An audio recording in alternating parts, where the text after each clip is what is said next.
E agora eu convido a professora, não, Jéssica Possato, do Distrito Federal, psicóloga clínica, professora universitária, mestre em desenvolvimento humano e saúde.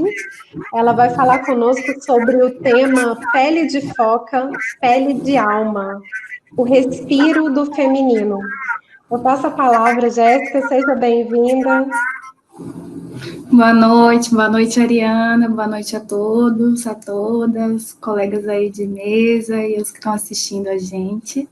Agradeço ao Instituto também pelo convite, né? E aí, quando eu pensei um pouco aí nesse tema, sobre o que eu falaria, me lembrei desse conto, né, o Pele de Foco, Pele da Alma, que é um conto que é mais explorado no livro Mulheres que Correm com os Lobos, né, pela Clarissa.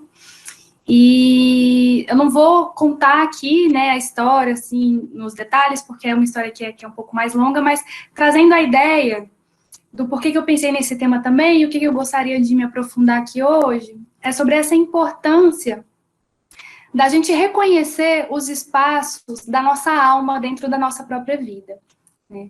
Esse conto, ele fala da história de uma mulher foca que teve a sua pele roubada, a sua pele de foca roubada, o que a obrigou com que ela tivesse que ficar morando na terra, né, na cidade, sendo que a sua natureza era o mar, né, ela era uma mulher foca. E essa ideia desse roubo dessa pele dessa foca, né, nos remete muito a esse roubo da nossa alma, que eu acredito que, enquanto mulheres, né, na sociedade que a gente vive, em uma sociedade que é patriarcal e que é capitalista, né, que demanda da gente também esse trabalho, esse lugar da força, esse lugar produtivo, muitas vezes acaba nos silenciando e nos roubando a nossa alma em momentos de criação, momentos de descanso, momentos de silêncio, momentos de solidão. E até acabam romantizando, né, a mulher superpoderosa, a mulher que faz várias coisas ao mesmo tempo, sendo que muitas vezes é uma mulher sobrecarregada, que não tem outra opção a não ser fazer várias coisas ao mesmo tempo, né?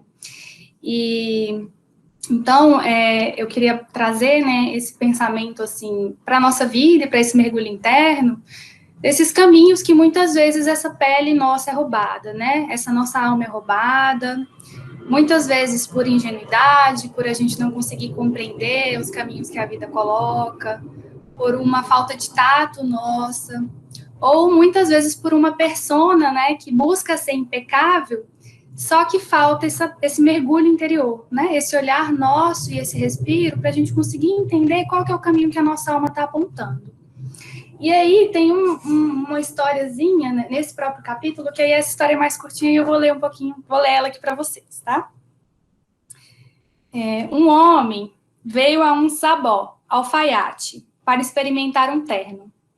Parado diante do espelho, ele percebeu que o colete estava um pouco irregular na parte inferior. Ora, disse o alfaiate, não se preocupe com isso. Basta você puxar a ponta mais curta para baixo com a mão esquerda, que ninguém jamais vai perceber nada. Enquanto o cliente fazia exatamente isso, ele notou que a lapela do paletó estava com uma ponta enrolada em vez de estar rente. Isso? Perguntou o alfaiate. Isso não é nada. É só você virar a cabeça um pouquinho e segurar a lapela no lugar com o queixo. O freguês obedeceu e, quando o fez, observou que a costura de entrepernas estava meio curta e que o gancho lhe parecia um pouco apertado demais. Ora, nem pense nisso. Puxe o gancho para baixo com a mão direita e tudo vai ficar perfeito. O freguês concordou e comprou o terno. No dia seguinte, o homem estreou o terno com todas as alterações de queixo e mãos. Enquanto ia mancando pelo parque, com o queixo segurando a lapela no lugar, uma das mãos puxando o colete e a outra mão agarrada ao gancho, dois velhos pararam de jogar damas para vê-lo passando com dificuldade. Meu Deus, disse o primeiro velho, veja aquele pobre aleijado. O segundo homem refletiu por um instante antes de sussurrar. Nossa, ele é bem aleijado mesmo. Mas sabe o que eu queria saber? Onde será que ele comprou um terno tão elegante? essa história, né, a Clarissa traz esse capítulo para falar o quanto que às vezes essa nossa persona tão impecável causa danos para dentro da gente, internamente, quanto que a gente precisa pagar, né, qual que é o preço que a gente paga muitas vezes para manter essa persona tão impecável aos olhos dos outros, né. E pensando muito nesse roubo, né, dessa nossa pele, e como que acontece esse resgate, né, dessa pele, para que a gente mergulhe ao mar, para que a gente consiga perceber essa linguagem da nossa alma, né, eu acho que para nós da área da psicologia e quem trabalha com a psicologia clínica, né, eu vejo e sinto que esse é um lugar constante mesmo do nosso processo de individuação, do nosso processo de autoconhecimento, do nosso processo de buscar recursos internos, onde a gente consiga compreender em que momento que essa pele foi roubada e o que a gente precisa fazer para que a gente consiga resgatá-la, né? É um caminho onde a gente fala de uma linguagem individual, né? E que está muito ligada com a expressão da nossa arte. Então, a fala da Carolina me tocou muito nesse sentido, né? O quanto que, às vezes, a gente precisa realmente lutar e gritar, esbravejar para a gente poder expressar a nossa arte, como expressão da nossa alma, né? E o quanto que isso fala também da mulher caleidoscópica que o Leonardo falou, né? Enquanto uma mulher que é multifacetária, enquanto várias possibilidades de expressão que a gente pode ter enquanto linguagem da nossa alma, e que, infelizmente, na sociedade que a gente está hoje em dia, às vezes a gente precisa lutar muito para que ela seja ouvida e para que ela seja respeitada. Então, essa questão também da nossa introspecção e do nosso silêncio, né? Como eu falei, eu acredito que são recursos internos que são individuais, mas pensei, assim, coisas que fazem muito sentido para mim, para trazer aqui para vocês também, né? A Clarissa também fala no livro sobre o silêncio, né? E ela fala de uma solidão compulsória, quase, né? De você ficar sozinha e trazer esse silêncio como uma possibilidade de um oráculo para você mesma, né? Porque, na verdade, nós somos os nossos próprios oráculos, né? Nós que vamos ter as respostas para as nossas questões, para a nossa vida. E que o silêncio, muitas vezes, pode proporcionar isso para a gente, né? Esse lugar dessa introspecção. E o quanto que tem até um trechinho aqui que eu anotei, né? O quanto que, às vezes, a gente precisa também adaptar essa volta ao nosso lar, né, essa volta à nossa alma com essa rotina que a gente vive, né? Quanto que isso, muitas vezes, é essa luta, né, entre filhos, trabalho, relacionamento e todas as facetas que a gente desenvolve, né? O quanto que a gente precisa realmente trazer e dar valor para esse retorno da nossa alma no nosso dia a dia, o quanto que é isso importante, o quanto que isso é necessário.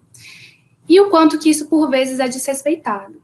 Mas a Clarissa fala que se uma pessoa valoriza absolutamente seus ciclos de volta ao lar, os que a cercam irão também aprender a valorizá-los. Eu acho que isso é muito importante, né? Principalmente para as mulheres que tivemos aí uma educação de um lugar do ceder e do espaço do não colocar o nosso limite e não colocar o nosso tempo enquanto prioridade como algo altruísta, né? Altruísta como uma qualidade, como algo que fosse muito bom, sendo que, na verdade, muitas vezes a gente acaba passando pelos nossos limites e passando por cima da gente mesmo em nome desse cuidado e desse espaço com o outro, né, por cima da gente.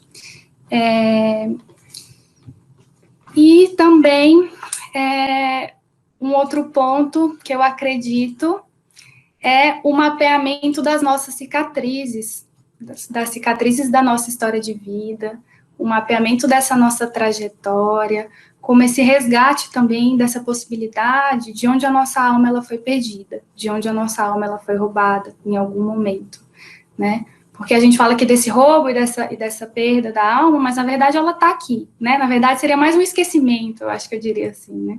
Um esquecimento, uma fuga, e um lugar da gente poder recordar essa alma para a gente conseguir se respeitar, né? Enquanto esse lugar dessa nossa natureza cíclica e dessa natureza constante. E trazer aqui também, né, esse resgate dessa nossa alma como uma qualidade para as pessoas, né, independente de ser algo de gênero. Eu acho que é muito importante. É uma pena que tenham tão poucos homens aqui no nosso evento, queria que tivesse mais, porque eu também percebo que isso seria um caminho muito interessante se todos nós pudéssemos perceber o quanto que é importante a gente poder resgatar essa nossa alma para a nossa vida e para as pessoas com que a gente convive, né, para que a gente possa respeitar também o ciclo de silêncio, o ciclo de resgate do outro e respeitar, assim, o nosso. E um ponto também só que eu queria trazer para a sabedoria ancestral, né, para algumas sabedorias e algumas linhas, traz a questão da menstruação, né, do nosso sangue, como um lugar natural desse ciclo da mulher, que é esse aspecto da introspecção, esse lugar do silêncio, esse lugar do recolhimento. Porque dizem que quando essa mulher ela está sangrando, ela já está no seu próprio trabalho interno, né? É o momento dela, do ciclo dela, onde ela vai fazer essa limpeza interna, onde ela vai, onde esse sangue vai tirar ali tudo que não serviu nesse próximo ciclo e vai abrir para o novo, né? Também esse ciclo da vida, morte e vida. E que hoje em dia também, né, essa menstruação é um sangue que não provém da violência, é um sangue natural, e é o sangue que mais causa nojo, né, que mais causa asco, que mais causa repulsa, socialmente falando. E que eu acredito que é um lugar de apropriação nosso, né, do nosso corpo no geral, né, não só do nosso sangue, do nosso corpo no geral, perceber mesmo o quanto que às vezes somos silenciadas, somos caladas e somos levadas a não gostar da gente mesmo, né, do que é natural e do que é próprio e do que é nosso, né. Eu sei que é um tema assim muito tabu, né, eu não estou aqui trazendo também no intuito de querer falar, né, amem o sangue, amem menstruar e etc, mas pelo menos da gente se questionar o porquê que é tão ruim menstruar. Por que será que é tão ruim? Por que será que é tão difícil? Será que realmente é tão ruim assim, tão difícil? O que acontece, né? É um estudo de autoconhecimento. Ou eu fui levada a achar que era muito ruim, que era muito difícil, porque eu estaria menos produtiva nesses dias.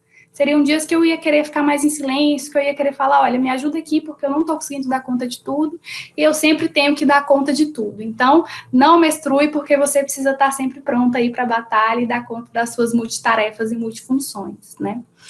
Então, para a gente perceber que, socialmente falando, também tem um viés disso, né? Nesse silenciamento do nosso corpo, né? E que quando a gente fala desse processo de autoconhecimento, a gente fala dessa descolonização mesmo acerca dos nossos corpos, e é o nosso poder, né, gente? Quando o Leonardo fala da Pombagira, né, uma mulher que tem poder, ela incomoda, é uma mulher, assim, que incomoda, né, você fica meio assim, porque realmente, né, esse é o lugar, né, dessa mulher boazinha, dessa mulher desse arquétipo aí, né, dessa mulher muito boa, né, e que eu acredito que, na verdade, né, e não que não possa ser também boazinha e querida e ajudar as outras pessoas, né, só que se respeitando e reconhecendo os seus ciclos. Eu acho que esse autoconhecimento e esse lugar do voltar à nossa alma fala principalmente do respeito a gente mesma, né, e que esse é um lugar que a gente tem que aprender essa linguagem aí, porque, infelizmente, é algo que não somos levados a olhar, a sentir, e sofremos várias perdas relacionadas a isso ao longo da nossa vida. E eu acredito que é isso, gente. Minha fala, depois surgirem mais perguntas para debate, mas, por enquanto, é isso. Agradeço. Muito obrigada, Jéssica. Muito interessante as reflexões que você traz.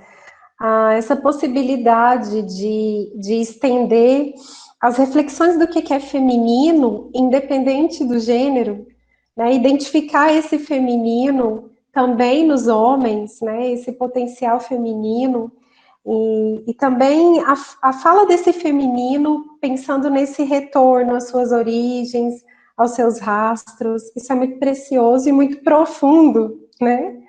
Então, muito obrigada pelas suas contribuições. Instituto Olhos da Alma Sã, Goiânia,